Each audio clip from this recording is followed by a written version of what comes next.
Hey guys, उम्मीद है आप खुद को साफ और सेफ दोनों रख रहे हैं। बहुत जरूरी है हम सबका इस वायरस से बचना, जागरूक रहना और इससे जुड़ी हर खबर के बारे में पता होना। इसलिए हेलो लाया है fight against corona virus initiative, जिसके जरिए आपको इस वायरस से जुड़े हर सेफ्टी मेजर और हर खबर के बारे में रेगुलर अपडेट्स मिलते रहेंगे। Stay safe. Download the hello app now.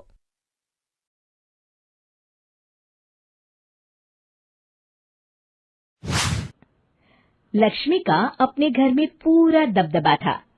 Hitler की तरह वो सारा काम अपने पति और बेटे से करवाती। धीरे धीरे उसके पति की तबीयत खराब रहने लगी।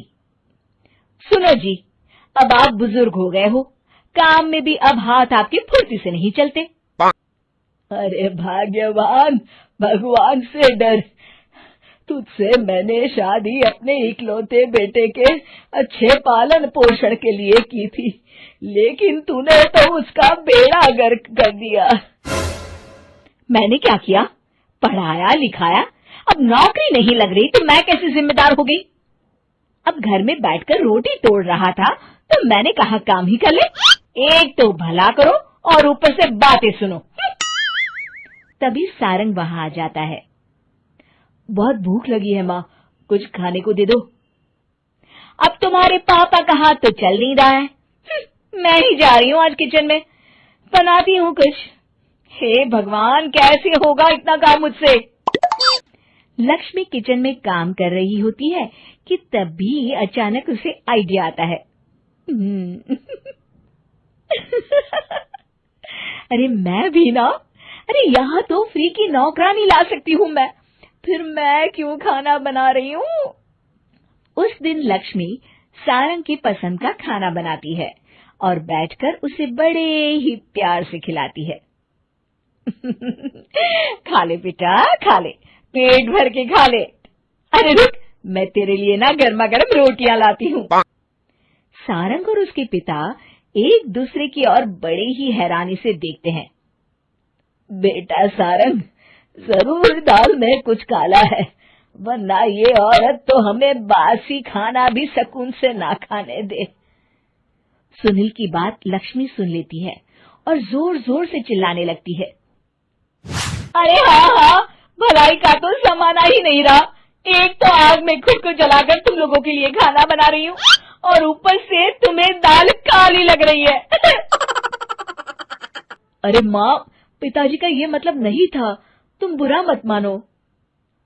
अरे हाँ बेटा, तू कहता है तो मान लेती हूँ। लक्ष्मी सारंग के पास बड़े ही प्यार से बैठ जाती है और फिर कहती है, बेटा मैंने ना तेरी शादी करने की सोच ली है। अब तेरे पिताजी के हाथ भी नहीं चलते, तो सोच रही हूँ तेरे लिए बीवी ले आऊं। अब पता नहीं ना मैं भी कब मर जाऊं। अब ऐसे भाग्य भी कहाँ है हमारे। क्या कहा? अरे हाँ, तुम तो चाहते ही हो कि मैं मर जाऊं, लेकिन मैं अपनी प्यारी बहू का चेहरा देखे बिना नहीं मरूंगी। हाँ माँ, शादी तो मैं कर लूं, लेकिन मैं नौकरी नहीं करता, फिर कोई क्यों देगा मुझे अपनी बेटी? अरे क्यों नहीं देगा बेटी? इतना बड़ा घर, खेल खलियान है, किस चीज की कमी है हमारे पास? जो आएगी राज करेगी, राज। हम तो ना कर पाए राज, ये बोलो कि एक और नौकर तुम्हारे पास आ जाएगा। मैं कहती हूँ चुप हो जाओ। अरे खुद के घर का खाना बनाएगी तो क्या नौकरानी हो जाएगी? अब तुमसे तो किचन का काम होता नहीं, तो कोई तो करेगा ना।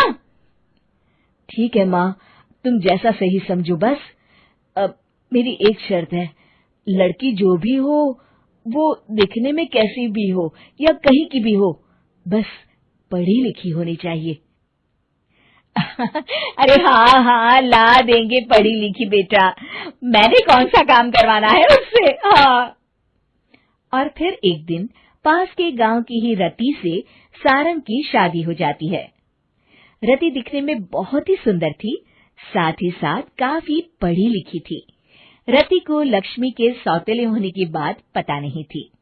शुरू शुरू में जब रति ने सारंग को घर का काम करते देखा तो हैरान रह गई।